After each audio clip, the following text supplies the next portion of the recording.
Goddag og velkommen til Fysik på HTX. I dag skal vi arbejde med opgave Ø2,15 i vores Orbit B fysikbog.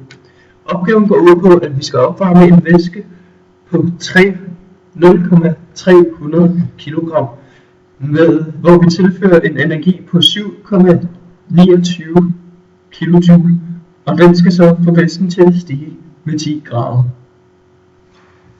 Resultatet vi får ud fra det er så noget der hedder C-værdien.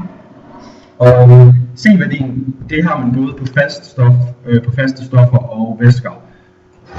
Og vi skal så finde ud af ved hjælp af at bruge en formel, hvilket stof der er tale om. Og formlen har vi her. Joule